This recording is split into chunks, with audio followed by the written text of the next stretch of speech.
कभी कभी जिंदगी एक धुंधले से लम्हे से शुरू होती है, जहां मसरूफ गलियों में ख्वाब छुपकर चल रहे होते हैं।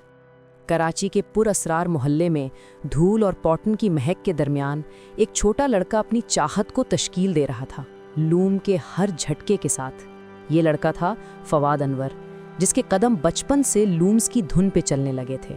मशीन्स की कांस्टेंट हमिंग उसके लिए नॉइज़ नहीं, एक रिदम थी। वो रिदम जो एक दिन पाकिस्तान की टेक्सटाइल हिस्ट्री का साउंड ट्रैक बनने वाली थी। आज सालों बाद वो ही छोटा लड़का अलकरम स्टूडियो को ग्लोबल स्टेज पर एक रोशन नाम बना चुका है। लेकिन सफ़र इतना सीधा नहीं था। फवाद ने जब यूएस की ड्रेक्सल यूनिवर्सिटी से एमबीए किया, लोगों ने कहा कि शायद ये वापस पाकिस्तान ना आए। लेकिन उसके दिल में फैक्ट्री की मिट्टी खुल चुकी थी। उन्हीं लूम्स का आवाज़, उन्हीं दरवाज़ों की खनक, उन्हीं लोगों की मेहनत, ये सब उसे वापस खींच लाया। लाहौर, कराची, फैसलाबाद, पाकिस्तान के टेक्सटाइल कॉरिडोर्स में एक नाम हमेशा से गूंजता रहा है, अलकरम। इस नाम में एक कहानी छुपी है। ग्रैंडफादर करीम और ग्रैंडमदर आमना का मिलता हुआ प्यार, दो नामों का मिलाप जिसने एक एम्पायर का पहला ब्रिक बनाया।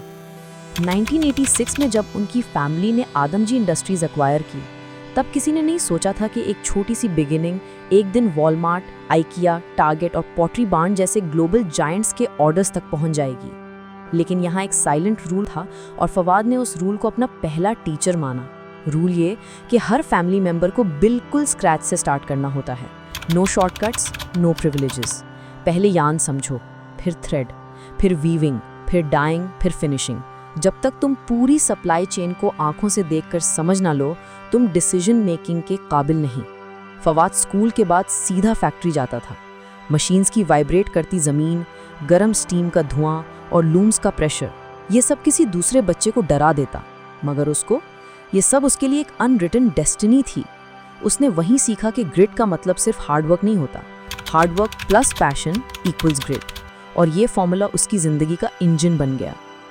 टाइम फास्ट फॉरवर्ड, एक छोटा सा लोकल यूनिट अब 8,000 से ज़्यादा एम्प्लॉयज़ के साथ खड़ा है। न्यूयॉर्क और पोर्चुगल में ऑफिसेज, ग्लोबल सप्लाई चेन्स में पाकिस्तान का नाम एक इंटेग्रिटी के साथ लिखना, ये सब किसी मिरेकल का रिजल्ट नहीं। ये रिजल्ट है decades long discipline, elder led guidance और फवाद की वो कंसिस्टेंसी जो हार से पहले रीथिंक करती है। इंडस्ट्री में बहुत कुछ बदला। टेक्नोलॉजी मॉडर्न हुई, ऑटोमेशन आया, डिजिटल फैशन का एरा शुरू हुआ। लेकिन एक चीज़ नहीं बदली, the respect for elders. Alkaram में अभी तक हर डिसीजन एक स्ट्रक्चर टेबल पे होता है, हर मेंबर का रोल डिफाइंड होता है और सबसे इम्पॉर्टेंट, एल्डर्स के हुक्म को आखिरी लफ्ज़ माना जाता है।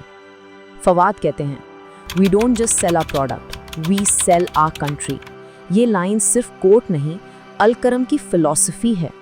और यही वो मोमेंट था जब फवाद ने रियलाइज़ किया कि पाकिस्तान की टेक्सटाइल इंडस्ट्री अगर सर्वाइव कर सकती है तो सिर्फ एक्सपोर्ट्स से।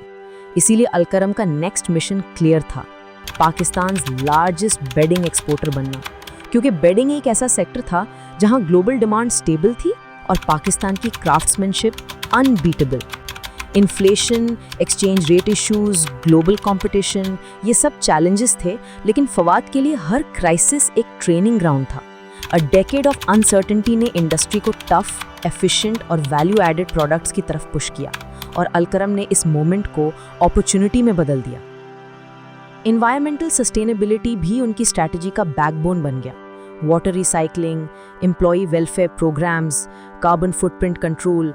फवाद को यकीन है कि वॉलमार्ट, आइकिया जैसे ग्लोबल जायंट्स उसी का साथ देते हैं जो अपनी ज़मीन की हिफाजत को भी अपनी जिम्मेदारी समझे, और अलकरम ने ये ट्रस्ट अर्न कर लिया। रिस्क टेकिंग के मामले में फवाद कंजर्वेटिव हैं।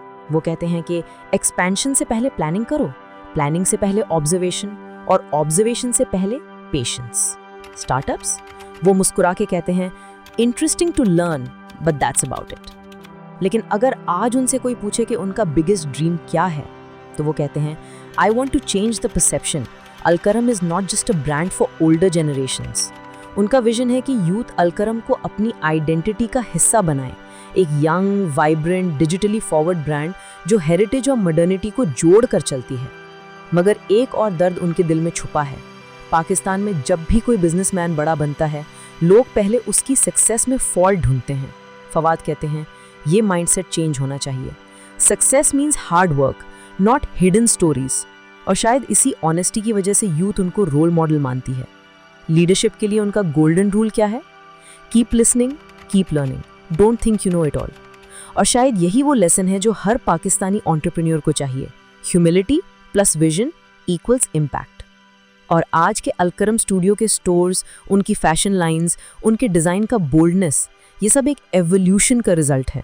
एक एवोल्यूशन जो तब पॉसिबल हुआ जब एक यंग बॉय ने लूम्स की आवाज़ को इंस्पिरेशन बनाया और एक ग्रोन लीडर ने पाकिस्तान को ग्लोबल स्टेज पर रिप्रेजेंट करना अपना मिशन बनाया। ये कहानी सिर्फ एक टेक्सटाइल ब्रांड की नहीं, ये कहानी है पाकिस्तानी ग्रिट की, फैमिली वैल्यूज़, डिसिप्लिन और मॉडर्न थिंकिंग का एक परफेक्ट ब्लेंड। एक ब्रांड जिसका नाम दो बुजुर्गों के प्यार से बना और जिसकी लेगेसी एक यंग विजनरी ने दुनिया तक पहुंचाई। और जब आज फवाद अनवर न्यूयॉर्क के ऑफिस में बैठकर इंटरनेशनल बायर्स से बात करते हैं तो उनके दिल में फैक्ट्री का वो पहला लूम अभी भी चल रहा होता है। उनकी आंखों में वो छोटा लड़का अभी भी बुन रहा होता है अपना ख्वाब, और उनका मिशन अभी भी वही है, पाकिस्तान को दुनिया के टेक्सटाइल मैप पे सबसे ऊपर लाना। ये है अलकरम, ये है फवाद अनवर का सफ़र, और ये है पाकिस्तान की वो कहानी जो दुनिया को सुनानी अभी बाकी है।